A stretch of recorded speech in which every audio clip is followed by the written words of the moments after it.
день, чистовані русини! В ефірі передача «Недосказане». З вами Олена Копенець-Барта і отець Димитрій. Добрий день! Добрий день, дай Боже, всім нашим братям і сестрам русинам, русинкам і всім людям благої волі. 100 років возрождення Карпаторуської православної церкви Восточної.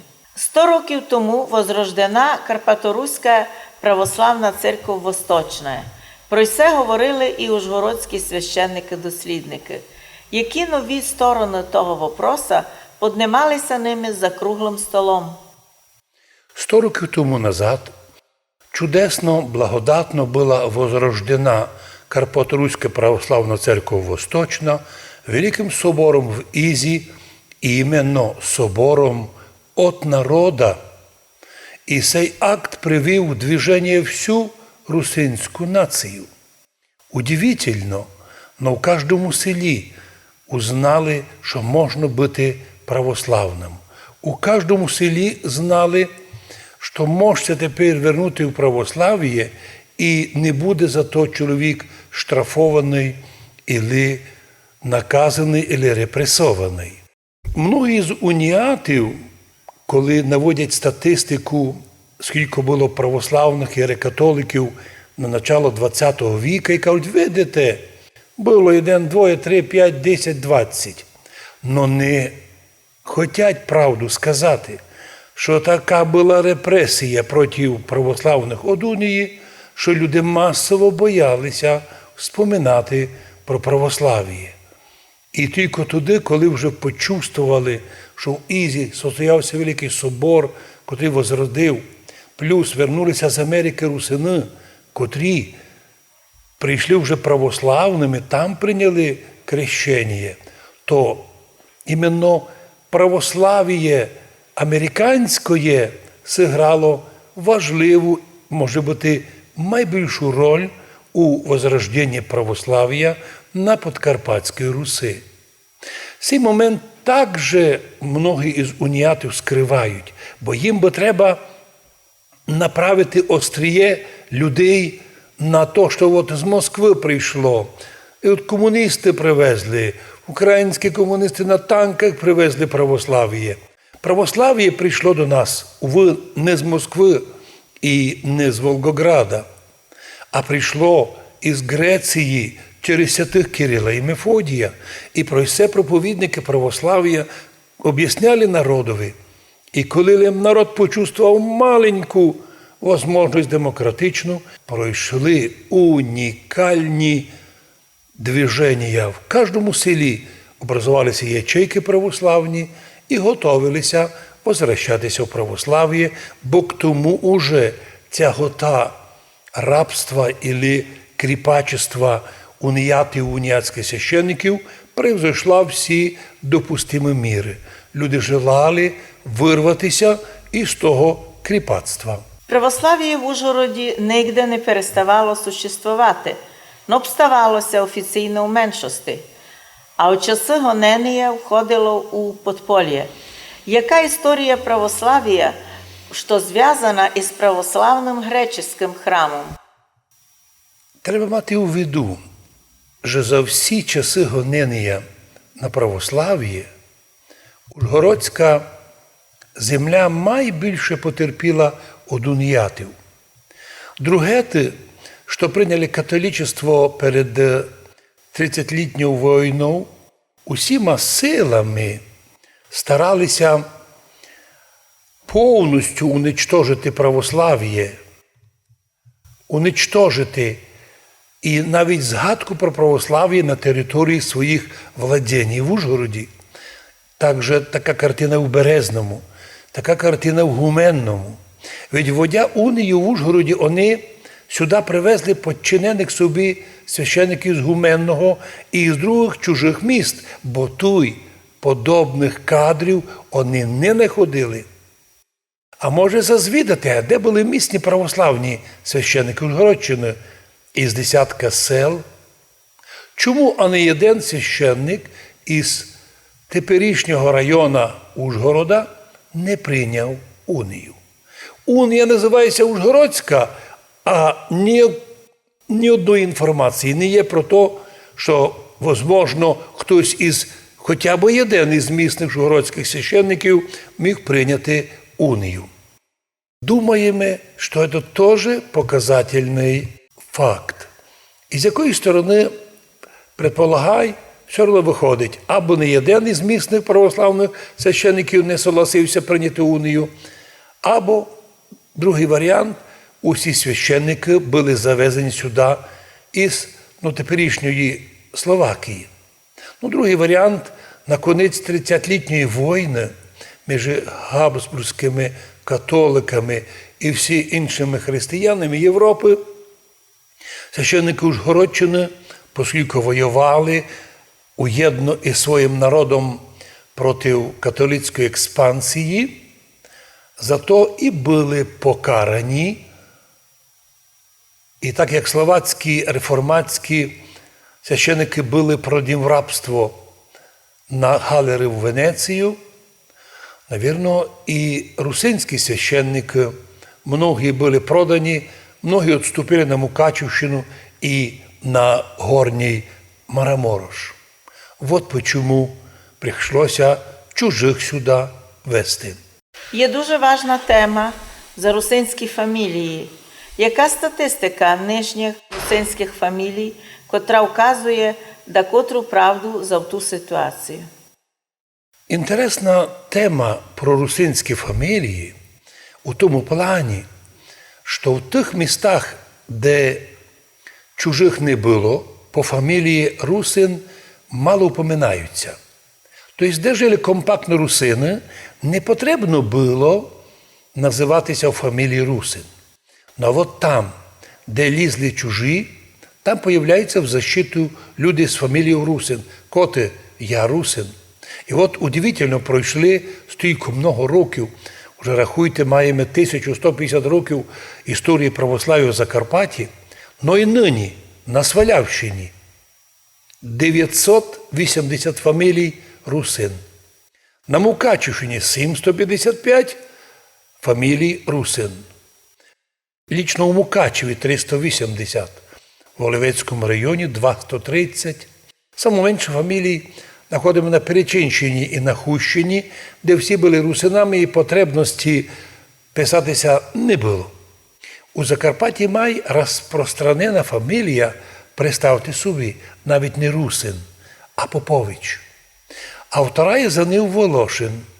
Найбільше русинів на землях Шемборна, де лізли німці, австрійці, і щоб там не спутатися із тими, як у нас казали, прийшляки, таке слово інтересне є, то і горвати русини ще більше, ніж з фамілією русин. Особливо в берегу і появилися Поповичі, горвати, товти. У Закарпатті одна найобща, інтересна слав'янська назва. Народ захищав себе іменно тим, що де можна було, віру зберегли, язик, культуру, а де много чужих було, щоб народ не втратив свою назву, люди писали себе русинами. І уже в 19 віці знаменитий наш будитель Олександр Духнович напише знамениті строки. «Я русин був, єсмь і буду, я родився русином, чесний род свій не забуду, останусь його сином». І коли нині кажуть, що «а там ми всі були русинами», це Филькіна грамота, це ніякого відношення фраза не має ні до історії, ні до науки. Всі були слав'янами, а нині слав'янські народи мають чуть ли не 15-20 імен. Але всі слав'яни, але кожен має свою назву. І всі ми були русинами. Коли, яким документом, мов історики, літописці, да, но споминалися русини. Но всяди звучало іменно народ руський. І от прийшов час, коли тільки один народ під Карпатами залишив за собою сам, і кажуть так снисходительно, самоназва. Так іменно самоназва моя головна, самоназва русинов, вище Конституції. Самоназва русинов вище всіх законів про національні меншини. Самоназва. Так, як мама назвала, так, як няню назвали, так і має закон признавати, а не і на сьогоднішній день осталися чиновнички, котрі твердять, русинів не є, а коли якісь остались, то лише шпіони. Треба з ними провести відповідну роботу. І проводять, і судами проводять. Точно так, як австрійці били, судили, комуністи при Совєтському Союзі били, судили, українські комуністи били, судили і захватили всі українські, наші русинські школи, зробили їх українськими. І нині та сама картина. Но русини не лим били, русини били, суть і будуть. Тому наша велика сила. Господи, благослови русинський народ, русинську націю, яка донині має своє етнічне красиве лице. І як би нас не ліпили до мадярів, до румунів, до поляків, до словаків, ми маємо своє лице. Ми русини. А яка статистика фамілій русинов нині у Закарпаттю по районам і по городам? Май така розпространена Попович, потім сокращенна Поп, ну і звідси мадяризовано є Пап з одним П і двома Пап. Ну, примерно, може, стоїло би назвати, наприклад, в Ужгородщині нині найбільше Поповичів примерно 364 фамілії такі.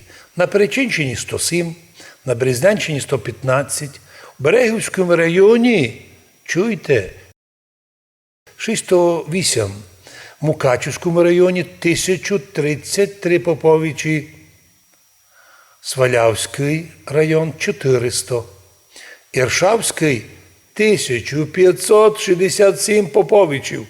От вам який район. Чуть менше Виноградівський 1410 Поповичів і попів.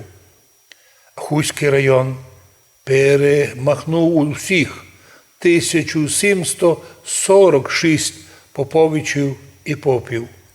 Но а Тячівський район представляє нам іще більшу цифру. В тому Тячівському найбільшому районі 2162 Поповичів і попів. Навіть Рахівський район, менший по населенню, все одно і там 1200 Поповичів і попів. О, яка краса!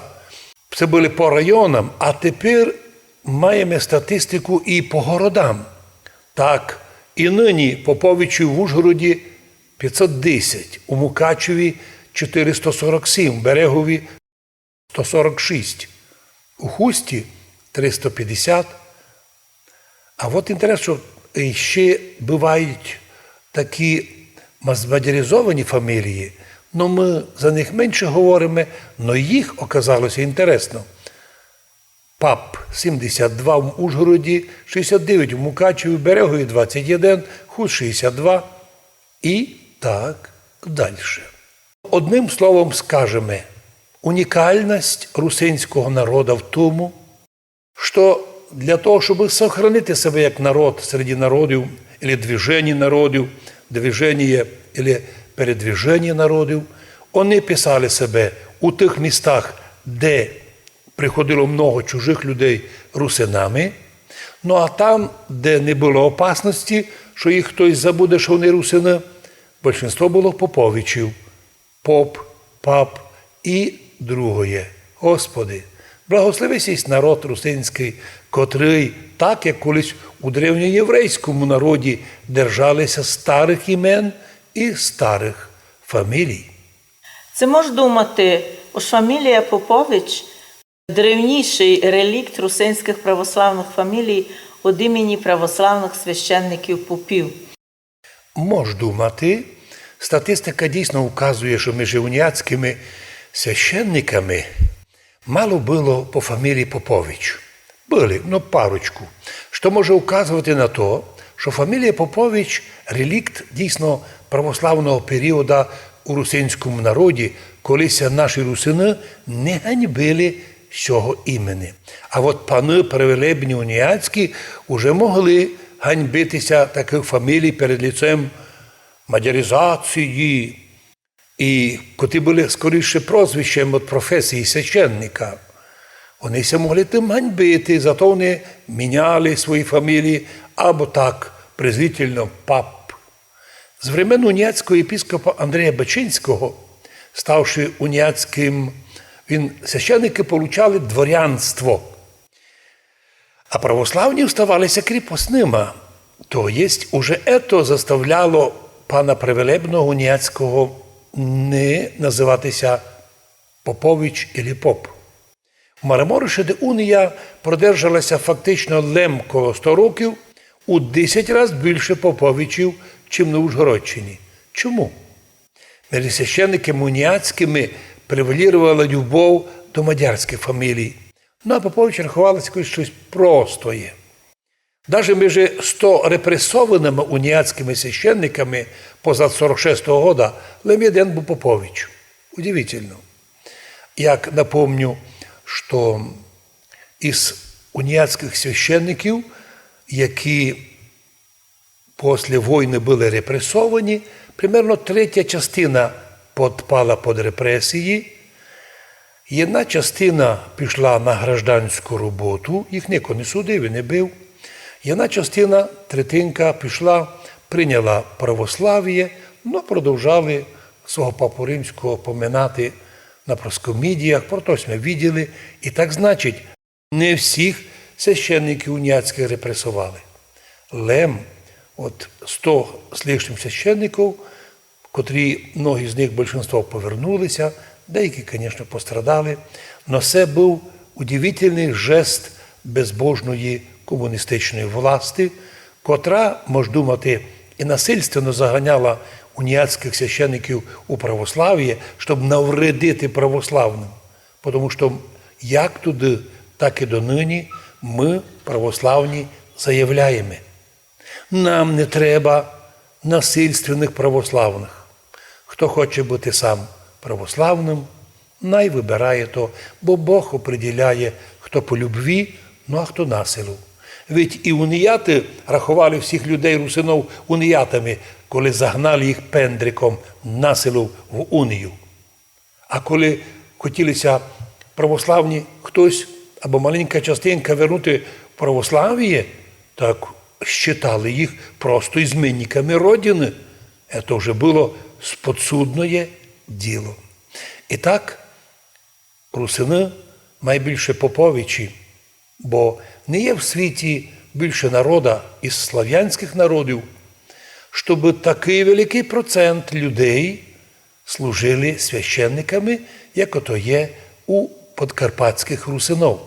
Наприклад, в селі Копашньому з одного села вийшло більше 250 священників. Народ наш боголюбивий, народ наш підпадає по слову Євангелія і під слово, де написано, що всі ми священники в цьому роді, бо навіть прості люди, зато священство святое, народ святий, взятий в уділ, що ми совершаємо святі справи, молимося, трудимося, постимося, совершаємо духовні подвиги і несемо свій хрест, пристань якого Царство Божоє.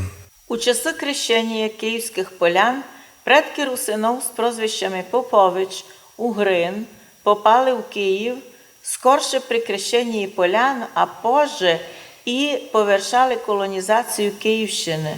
Наші люди, котрі допомагали крестити Київську Русь, вони не лише покрестили київських полян і вернулися домів. Мож думати, що вони ставали на службу тоді у церкві і продовжали колонізувати ті различні народи, коло 50 різних народів, споминається в літописях, котрі, прийнявши православ'я, стали руськими. Це є факт. І іменно православна віра, і головне, письменность кирилічна оказалася так кстаті тим народам, котрі письменності не мали.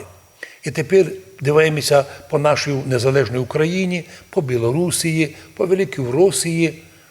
Маса тих людей, древніх народів, ніхто не асимілював. Вони всі осталися зі своїми назвами. І як у Білорусі, менше в Україні, більше в Росії, там малі народи всі мають свої язики, свої школи. Це означає, що і ми, русини, котрі колись допомагали кресити Київську Русь, тепер терпимо від політичних київлян, що, мов, нас не є. Були сте десь там колись, але вас вже не є, бо вас не може бути. Яка ганьба і всім тим людям, суддям, прокурорам, СБУшникам і тим лжецам, журналістам і політиканам, котрі донині хочуть заставити, аби всі повірили, що 700-800 тисяч русинів у Закарпаттю їх не є. Просто не є. А щоб зробити чисту свободну перепись, бояться як смерти. А значить, є у Закарпаттю 700, а може 800 тисяч русинів, котрі нині самі надійні, або, по крайній мірі, одні із самих надійних громадян України, котрі голосували за Україну, і дуже наповнені сили, навіть самим самохвальним властям не дати розвалити нашу державу.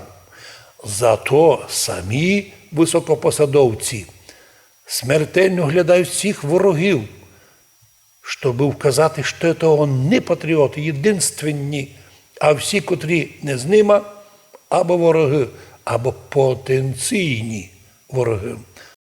У Закарпатті, Карпатській Русь були согнані почти всі православні священники з Моравії. Откуда нас стільки много священників?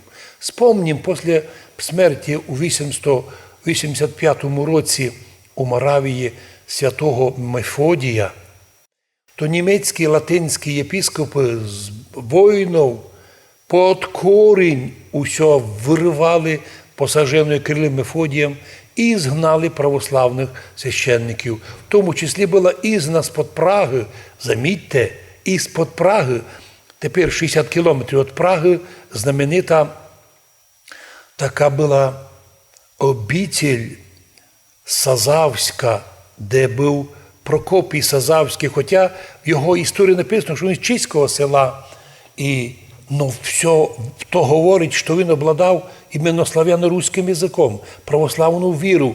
І у тому монастирьові була кирилиця. І іменно цей монастир приготовив множество книжок, серед них ту знамениту, то Євангеліє знаменитої, яке по преданню Анна Київська купила і понесла у Францію, а там то стало святинею, на котрій присягали французькі королі, не знаючи читати. Удивительно, що потім колись Петро І попав у Францію, і йому похвалилися, яка в них святиня, красна в золоті. А що там написано, не знають. Були не удивлені, коли Петро свободно почав читати ото Євангеліє. Написано є сазавськими благословенними подвижниками. Як їх потім вигнали з того монастиря, вони по преданню, і як то пише історик наш, благодатний історик, архімандрит Василій Пронін, вони могли в Карпатах заснувати Грушівський монастир, ну і друге множество монастирів, тому що вони мали опит благословенної організації і опит, вони чули проповідь Кирила і Мефодія. Зато так се стало, що тільки много було у нас тих, я би сказав, тих много священників, бо іменно коли їх вигнали оттуда, стало ясно, що вони знайшли у горах Карпатах дуже благодатне місто для продовження своєї місії. Наприклад, у Білоцерківському районі під Києвом проживає лише 400 тисяч жителів, а поповичів там 26 6. А от у Тячівському районі, де всього лише 180 тисяч населення, поповичів производних 2160. Значить, велика була плотність і поповичів, священників, і їхніх, послідовників або потомків. Даже в самому Києві 1082 поповичі, де по 3 мільйони жителів. У Києві менше поповичів, чим у будь-якому із районів Закарпатської області. Отже, Закарпаття й донині – це область особлива поповичів, попів, священників і християн, котрі здавна несуть тисячолітній подвиг віри православної. У Румунії оказалися тисячі русинов, які із часом румунізувалися. Кілько там наших поповичів під іменем Попеску.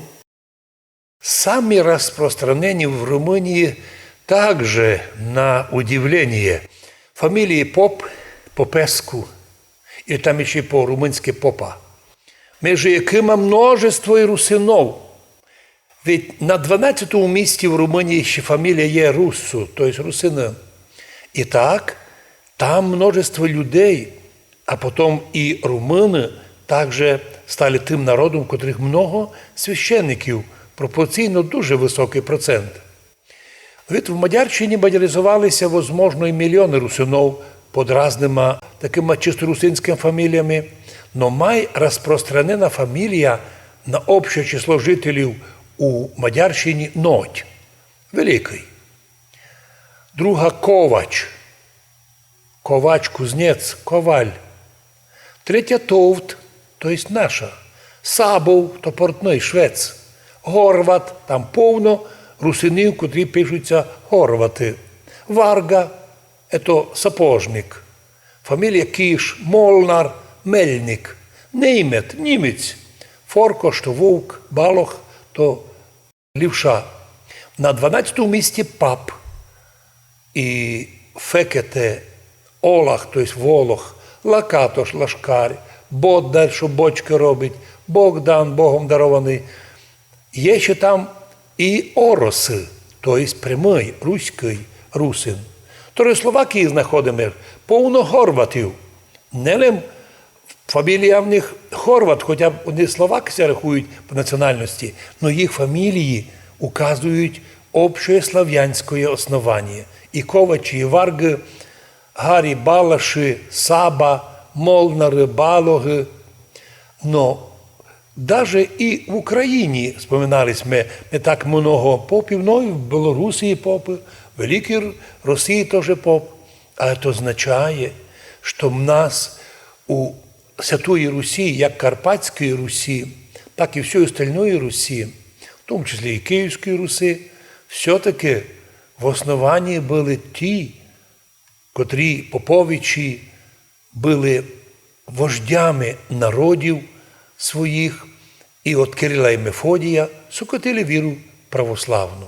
Як би добре було, щоб ми ніколи той момент не пропустили. На жаль, таку тематику практично не займаються ні учительки в школі, історички, або другі, ні якісь другі люди. Приходиться тот пробіл, білі п'ятна закривати нам. Най Бог дасть мир, здрав'я, долгоденствие поповичам, попам, русинам і прочим благодатним фаміліям русинським многое літа, щоб такими содержалися, присокотилися до скончання віка. Яка ситуація у Турківському районі і в горних районах Галичини і Русинської Лемковини? У Турківському районі усього знаходимо нині одного поповича.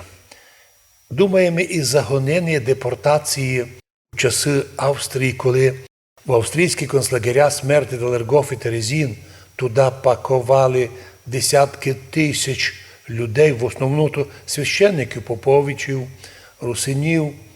Недавно там, думаєте, захватили уже новозбудований православний храм, Ньошкий Стариців, державний. Прийшли вандали і захватили храм, вигнали вон православних і заборонили під іменем от московська віра нам їм не нужна. За 30 років в Україні на Галичині іменно уніатство і так називаємо оті розкольники перейшли давно усі красні лінії. Ну, історія і этому дасть колись правильний, законний, юридичний отвіт і оцінку. Более жорстку буде оцінку, віруємо, дасть їм Бог тим, котрі як при Австро-Венгрії, так при комуністах, так нині на Галичині тисячі приходів були захвачені від православних уніатами, а влада уніатська быстренько то реєструвала і все. Но это не все. Это великое пятно для історії.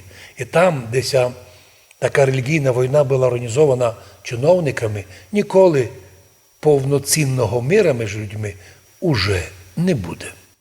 Бог нам помилував нас, що в Закарпаттю ми навіть маємо і наших уніатів закарпатських католиків, але так нам все вдало, що ми з ними ніколи не мали великих конфліктів, протистоянь. В період, коли розвалилася совєтська система, появилася українська, уніатська, пробували робити, но у нас не появилася війна між людьми. Ми маємо довір'я між православними, уніатами, католиками. Да, ми називаємо своїми іменами вещі історичні, но ми сохранили міжетнічний і міжнаціональний мир, чого не є на Галичині і скоро не буде. А в Україні, як видимо, уви, катастрофа теж велика, тому що комусь вигідно між національностями і між релігіями творити конфлікти. У Ужгороді православні построїли новий собор за півроку перша нижня часть. А коли вже був готовий перший етаж, то ви нараз перейшли сюди молитися із дома Духновича. Чому так швидко ви пилували строїти собор, а люди вже не верталися в дом Духновича? На тот вопрос є така відповідь. От і всім нам ото ясно, чому православні в Ужгороді задумали після розвалу СССР будувати собор як символ возрождення православ'я і фактично символ возрождення русинського народу. Ми розуміли, що прийшла та пора, некий такий оттепель, яку треба було використати, схоснувати швидко. І ми вже через півроку вийшли в нижній храм Воздвіження Христа. А тот час півроку молилися у домі Духновича. Тобто теж історична така будова, де Олександр Духнович упоминається нами кожен раз. Но ми повімо, що не лише ми тимся користали, щоб швидко будувати, бо не знали ми, чим закінчиться тот період. Ведь і колись уніати в Ужгороді у 1911 році, коли увиділи, як швидко русини вертаються з унії в православ'я, як американські русини грали там рішаючу роль, приходили оттуда і сообщали, і як уже у 1901-1903 році пішли перші мармуж-сигетські процеси над православними русинами, як уже готовилася, виділо, що маса людей переходить з унії в православ'я, то в 11 році і уніати поспішили за півроку відстроїти Василянський монастир для місійної роботи. Но де? На тому місці, де був храм греческий православний, де був дом священника, Дяківський дом і так далі. Бо русини, повторюся, цілими силами верталися в православ'я, особливо ті, котрі верталися з Америки і вже православними. Ці підтримували переходи з сім'ями в православ'я. Це вони потім збирали гроші і в 20-х роках відбудували православний храм в Ужгороді. Для порівняння і папський в Римі, до речі, собор Петра строїли, говорять, а чи 172 роки. Вони не спішили, тому що їх ніхто не давив. а ми спішили. Тому що ми розуміли, що відбувається. І хто знає, суміємо, тоді би, якщо пропустили час, може бути вже нині, у таких кризах ніякий собор не построїв бися. Так що ми дякуємо Богу, що силами народа, без держави, без багатих людей збудувався кафедральний собор в місті Ужгород як символ возрождення православ'я і символ возрождення духовно-національного возрождення русинської нації.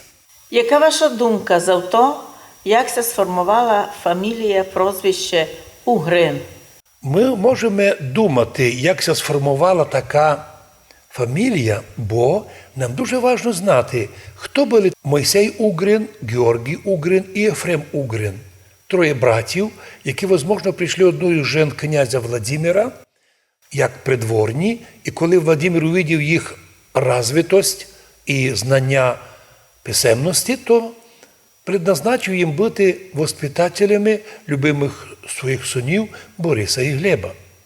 Но к ганьбі істориків церковних російських, звісно, і в Україні, Мойсея Угрина вважають венгром. Будто би троє братів венгри, откуда не возьмись, откуда вони знали карпато-русинський язик, православну віру, откуда вони знали історію православної церкви у Чехах, бо воспитували Бориса і Глеба на житті Людмили Чешської. Стало ясно, що фамілія Угрин не є мадяр. Може, Угр – це дійсно названня народу. Угри – це мадяри. А от Угрин – це те саме, що і мадярин. Ведь і нині у наших русинів є фамілія мадяр, але це русин. Є фамілія словак, але це русин. Є німець, а все одно русин. Є нині повно фамілії наших, бо русини мають фамілії по імені. Отут у нас Іван Олексій. Іван фамілія. Отсюда руська Іванов, українська Іваненко. Фамілія друга Петро, Олексій, Петро фамілія. Отсюда Петров або Петренко. Напомню, я вже говорив, і моя фамілія Сидор, від греческого Ісидор. І тому Сидор – це древній народ. А от Сидоров – производний, то есть і українською Сидоренко, і російською Сидоров, це вже указує, що ці народи молодші намного від древнього народу русинів. Думаємо, що мадяри, угрини також могли бути, бо хотілося повісти нам, що як би не говорили, що угрини мадяри, але до сих пор мадяри не претендують на них. Ніяких документів не свідчить, що то були мадяри, утки прийшли. Ми знаємо, що мадяри угрини були під Києвом. І через Галичину, через Карпати, на Карпатську Русь прийшли. І, звісно, лишали місним русинам, де йшли Попутьові, прізвище угрини. Моглися і женити на місних дівчатах. Днеска, наприклад, в Києві угринів осталося 23. На Галичині більше – 182. І на Закарпаттю вище 100. Із них 7 угринів і в нашому кафедральному соборі в Ужгороді. Чудо! На Тернопільщині обладаємо даними, що 29 угринів є по регіону Львовщини, 150 угринів. Видите, угринів не є в горних районах, куди не йшли мадяри. В Франківському 300 угринів, там, правда, Угринюк пишуть. У Вінниці навіть 14 угриновичей, на Волині угриновичі. І так ми маємо то, що свідчимо і всім нашим історикам, в тому числі в першу чергу російським. Пожалуйста, преподобний Мойсей Угрин не був мадяром. Він був просто угрин по фамілії, будучи карпато-русином, як і всі ті люди, куди прийшли, кстати, ще під видом подданих Болгарії. А наш карпато-руський язик древній, або славяно-руський язик, котрий прийнятий був в Болгарії як державний, появився вже на Русі, звісно, як болгарський, але він не є болгарський. Самі болгари прийняли його, і іменно цей язик славяно-руський дуже швидко слав'янізував болгарську націю. Самі болгари, особливо нині, в час в Болгарії много є націоналістів, впрочем, із числа навіть священників і монахів, всі вони утверждають, що язик болгарський – це єдинство болгарський, ніякий не руський. Ну, що робити? Най собі мало поговорять, порадуються. Славяно-руський язик був до того, як попав на Болгарію, і благодаря царю Борису він став державним в Болгарії. Ну, а основні труди переводчицькі проводилися македонянами, котрі були учениками Кирила Мефодія. І через 100 років після того, як прийшли Кирил і Мефодій, вони із книгами, возами йшли на Київ допомагати князю Владимиру крестити київську землю. Древня Русь существувала, но Київ і Новгород – це равноценно одно древня Русь. Після крещення Києва появилося впервые серед полян іменно слово «Русь» или «Русин». Это ім'я ми, наші предки, принесли серед київських полян. Хто з нами не согласний, не треба писати кратенькі сообщення, а відповідні історичні дослідження писати. Ми віримо, що наші предки русини зробили много, щоб і православ'я, і кирилицю, і писемність привести на Київ і на Остальну Русь, і нині іменно писемність, православна віра Кирило-Мефодіївська, так називає нашу віру і патріарх Кирил, і многі наші архієреї, що наша віра в своїй суті Кирило-Мефодіївська, і першими носителями являємося ми, подкарпатські русини, 1150 років суть русини, писемні, православні. Малко знає, что в Ужгороде у конце XVIII века была авторитетна православна община і православний храм. Що то був за храм, де він тепер є і чому завто історики мовчать?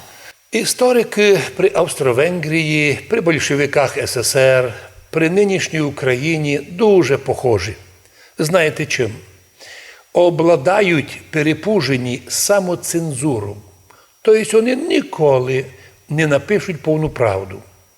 Смертельно перепужені, але пишуть лише то, про що можеш писати. А вони вже знають, що можеш писати, а що не можеш писати. Така ситуація в Америці, така ситуація в Європі. Ніхто в Європі не перейде границю. Там чітко сказано, а от це не можеш казати. В результаті говорити про якусь там свободу не є смисла. Просто не є смисла говорити. Є труди, котрі такі пробели вони заповнили. Правда, їх не вважають за достовірних, їх часто переслідують. Між ними дослідник історик нашого краю Валерій Разгулов, котрого знаходимо інформацію про православних Ужгорода у 18-20 віках. Хтось скаже, що упоминання за православний храм в Ужгороді у самий розцвіт Мукачівської уніатської греко-католицької єпархії в кінці 18 століття, як ви споминаєте, може виглядіти як якась сенсація. Да, як сенсація кому? Самим же уніатам, простим людям, від котрих скривають подлинну історію. Причому матеріали про це розміщені в соцсетях, але вони несуть інтересні для многих людей, які втратили основання історії і живуть тільки казками, котрі їм дають на кожен день офіціальні історики, офіціальні журналісти і прочее, і прочее. Власть австро-мадярська толкувала русинам вже православні, лем серби і болгари. Вони туди прийшли, а ми русини уніяти. Дослідники вже в один голос утверждають, без сомнения, храм православный принадлежал и местным русинам. Ведь даже добавляя Разгулов, что и многие из мадярів были православні. Тим більше же священниками цього храма були лем, або в основному русини Карпатороси. Так називалася православна церква в Ужгороді, построєна в кінці XVIII віка, котру пак преднаміренно купила в 1900 годі греко-католицька єпархія. Ця православна церква принадлежить уже нині чину Васильян. На місці же домов православного священника, дяка і церковника була за півроку наскоро застроєна така трьохетажна будова здання інтерната Васильян. Як знаємо, на Карпатській Русі повним ходом починалися повсемісно возврат русинів із унії православ'я. То були не кимось організовані, а самим народом були возглавлені цього движення, не духовники, іменно прості люди ставали тими лідерами возрождення православ'я, особливо під влиянням русинов, які вернулися з Америки. Напоминаємо, з Америки нам принесли православ'я многі, прийнявши там православ'я. От чому унія спішила активізувати місійну роботу, аби тормозити той природній все-таки процес возвращення русинов у прадядівську віру. Православна греческа церковна община організувалася в Ужгороді у 1740-х годах. Значить, тоді, коли церковна унія карпаторуських православних була вже заключена, і мукачівським епіскопом був Михайло Льшовський, потім Іоанн Брадач.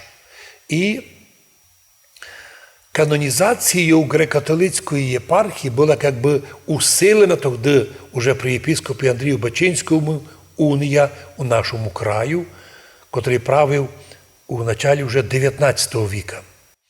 Ясно, що в часи, коли Балкани завоювали турки, много православних болгар і сербів, македонян переселялися на Верхнє Потисся. Ну, звісно, на Мадярщину, але сліди таких переселенців маємо днесь у назвах русинських сел, особливо на Тячівщині. Там є прямо 4 села, котрі повністю совпадають з назвами болгарських і сербських поселень. Дійсно, в началі 18 віка ті слав'янські греческі торговці оставили Македонію, котру завоювала Турція, і часть із них, тих торговців, переселилися по різним городах Мадярщини. В оригіналі поминається Мадярія, автор пише так.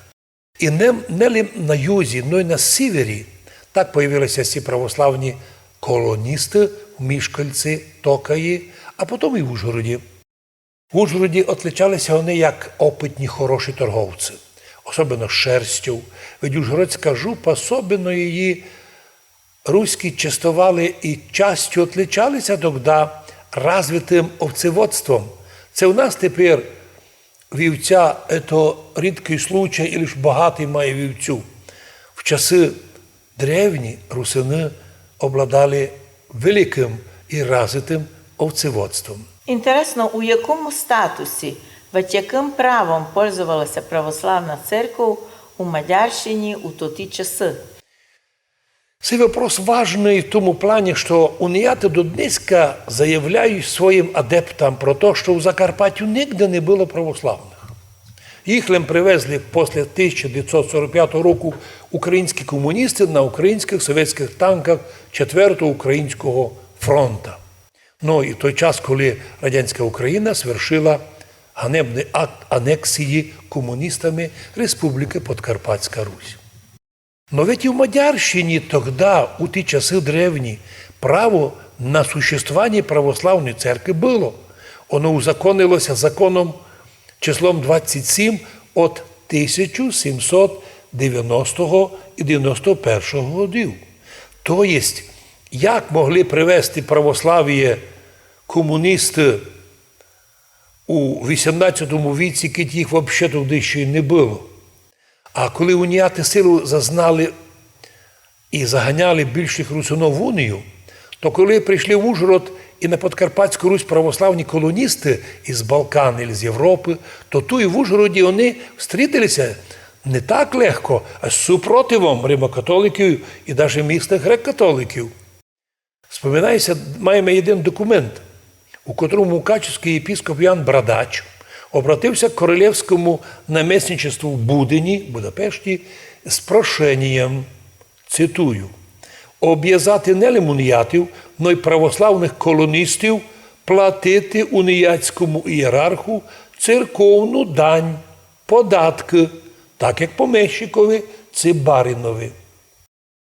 В 1782 році, во время єпископа Бачинського, ужгородські православні обратилися прямо від королю з прошенням розрішити їм построїти церкву і організувати приход, для постройки котрих вони вже забрали гроші у 1765 році. Для священника, дяка і церківника були вже построєні у 1786, тобто через 20 років, на кінці Великої вулиці, цитуємо документ, на фундусі, або по-нашому на фундашові, на участку, котрий вірники купили від ужгородського домовладельця Стефана Толная. Постройки стоїли вірникам свише 5000 форінтів. Приход мав, кроме церкви й дом, землі орні і винницю в Ужгороді. Так от, православні мали у Ужгороді і храм, і землю, і будови. Пізніше купив собі цей дом на вулиці Великого моста один чоловік, який віддав в оренду. От тую в центрі Ужгорода, паралельно з Капітульною вулицею, создавався православний приход у сусідстві із замком, куди вела вулиця Бархатна, Боршонь, нині вулиця Учительської семінарії. Де от нині Учительська семінарія, там був колись красивий сад доктора Яна Чурговича до 1885 року. І от як нам важно знати, що православ'я завжди в Ужгороді було, но так все ставало, що чужі колоністи православні моглися насмілити бути православними, а от місцеві русини терпіли ужасніші репресії, гонення і фактично публічні штрафи за бажання перейти із унії у православ'я. Це мож був знати, ко був перший священник у тому храмі? У документах читаємо, що перший священник тої временної дерев'яної церкви був ще до постройки кам'яної церкви отець Коста. Но він наш чоловік русин Карпаторос. У 18 віці вірниками були, звісно, торговці, греки, серби, но в основному карпаторуські наші. Но були і православні мадяри. Нам дуже інтересно, що і ще в совєтське время у нас були в Закарпатті, у Берегівському районі, православні мадярські села, котрі були православними. Лише коли унія повернулася, то загнали знову мадярів в унію, хоча за чим було то робити? У 1791 році состоявся православний конгрес у Тимишоарі. І от православних там від мішкальця Ужгорода Дьондіша представив як депутат Георгій Патакі, куратор. Тобто, що самі Австро-Венгрії православні слав'яни організовувалися, і во время постройки церкви куратором був іще Николай Янкович. А в началі 19 віка був, читаємо, Федор Човка або Чонка, Константин Феодор. От організації приходу він принадлежав юрисдикції сербського патріарха в Карловцях. Церква будувалася, але щоб вона не була як сама по собі, то офіційно серби писали письма, щоб цей приход колоністів, не місцевих, а колоністів православних, приймати під сербський патріархат. Відносно національності вірників доста ссилатися на фамільні імена в началі 19 віка. Графоді, Павун, Дімо, Жупонят, Муні, Михайловський, Попович, Галицький, Сервицький, Шишка, Томас, Федор, Кріштоф, Сатмарі, Медве, Теплевич, Лахович, Дьордя, Доброєвич, Іонович, Торнай, Михайлович, Томашовський. В общем, всі слав'янські фамілії. Самостоятельний приход существував на протяжении 120 років. Посліднім священником був отець Святослав Боярич до 1881 року. Посліднім председателем Старої православної церковної общини, читаємо у Разгулова, був Дмитрій Михайлович. Посліднім житяком був Іоганн Влахович. Боже, да разве это їх привезли руські на танках? Найби знали, коли ганьбилися греко-католицькі мудреці, коли в нашому народу кажуть, не було православ'я, руські на танках привезли. Скоріше американці привезли. Общезвісно, були колокола, там дзвони, котрі отличалися своїм малиновим звуком. Самий великий малий дзвони колокол отлиті були в Ужгороді хорошим майстром Георгієм Лазарем. Середній цінний колокол був привезений із Венеції. Напір вспомнимо, яка була в уровні, технологічно Ужгород був розвитий, що виливали в Ужгороді дзвони. Який нині Ужгород відсталий, коли ані одного дзвоника не може сам тепер вилити. Та де наша прогрес великий? Під Ужгородом у мадярських селах виливали дзвони, наповнялися ціла область дзвонами, привозили з Америки дзвони, ну і свої виливали. А нині десь на Волині виливають дзвони, але такі, що б'ють так, як у шину. Віра православна оставалася в Ужгороді, не взирає ні на які гонення, репресії, вплоть до того, що, думаю, сотні людей були підпільно православні.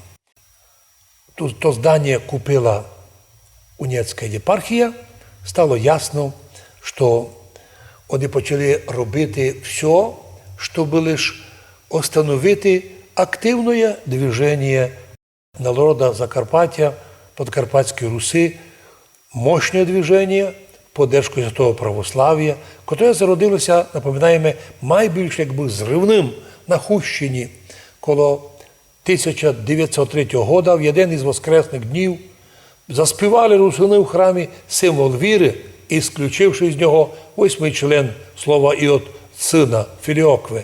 І тим прихожани фактично заявили о своїм переході в православну віру. З цього моменту почалися многочисленні страдання жителів того села аж до розвала Австро-Венгрії. І хоча в Австро-Венгрії по Конституції була обезпечена за кожним чоловіком повна релігійна свобода, однак у житті ліберальний принцип віротерпимості не примінявся к православним русинам. Можна було переходити з християнства навіть в іудейство, і навіть наоборот, но тільки не в православ'я. Об'яснялося тим, що католицька і греко-католицька церкви мали статус державної государственної конфесії, котрі всіма силами препятствували розпространенню православ'я, а потому ізянські активісти, прості люди у Петиках і у Гуньках, Яким Вакару, Василь Кемінь, Макар Плиска, Максим Плиска, Василь Лазар у день великомучення Георгія організували опрос односельчан поддержку православ'я. Його результати були впечатляючі. Більше 900 ізян заявили о своєму виході із Унії. І це було достатньо, щоб тогдашня держава, власть і державна релігія Унія возбудили уголовне діло о государственной измене против людей русинов, простих русинов. Так много з них потерпіло в гоненнях, в арестах, були в суді. Був перший позорний Марамор-Сігецький процес антирусинський, антиправославний. Слухалося діло тих людей, котрі були приговорені 14 місяцям тюремного заключення і к великим штрафам. Власти робили все можливе, аби запудити місцеве русинське населення і не допустити у село православного священника. Но, однако, що б не робили тогдашні власти, сам процес остановити вже їм не вдавалося. Русини активно верталися у святоє православ'я. У 1909 році в Хусті був зобраний черговий тайний з'їзд православних русинов. Чому тайний, а чому неявний? У 1909 році в Хусті був дійсно зобраний черговий тайний з'їзд православних русинов, Ситуація в регіоні заострялася, у деяких селах вже були спроби переходу селян приходити до православ'я, а жителям із Великих Лучок шляхом найтяжких випробувань удалося перейти, не позираючи на тиск властей, на простих русинов, що завжди симпатизували православ'ю і потерпіли суддєві процеси. Особливо то був перший, потім знаменитий, ужасніший Марамошський процес 914 года. Вот почему треба пам'ятати, що мощне народне движення за возврат православ'я в Ізі і в Лучках заставило срочно возводити спеціально місійний центральний монастир в Ужгороді. І сьогодні про це тяжко повірити многим. У 1927 році календар Благовісник сообщав, що монастир воспитав многих нових унятів місіонерів для Подкарпатської Руси. Но уже движення русинського нового возрождення за возврат православ'я не можна було остановити. Наставала нова пора возрожденної церкви православної Карпаторуської Восточної і духовно-національне возрождення всієї русинської нації. Уже в 1918 році русини стануть членами європейських націй, будуть признані з правом на самоопределення і в рамках Чехословакії реалізували своє право на самоопределення у віді національної держави русинів Подкарпатська Русь зі своїми властями, державним язиком русинським, шкільним язиком русинським. А потім, у 1938 році вже, коли Чехословакія превратилася конституційним путем у федеративну державу трьох незалежних національних держав Чехія, Словакія, Подкарпатська Русь, лише у той момент, наконець, було реалізовано то, що русинам обіцяли на Сен-Жермені.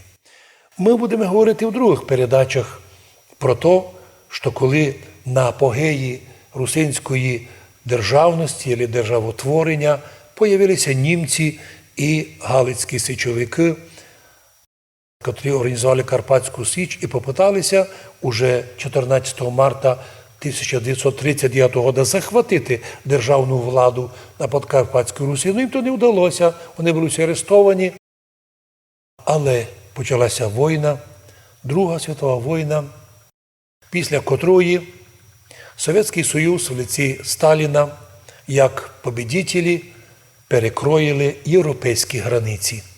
По тисі була покладена нова, раніше не существувавша границя, яка розрізала по-живому русинський народ. Часть залишилася у Мараморші, у Румунії, часть у Мадярах, часть у Словакії, часть у Польщі.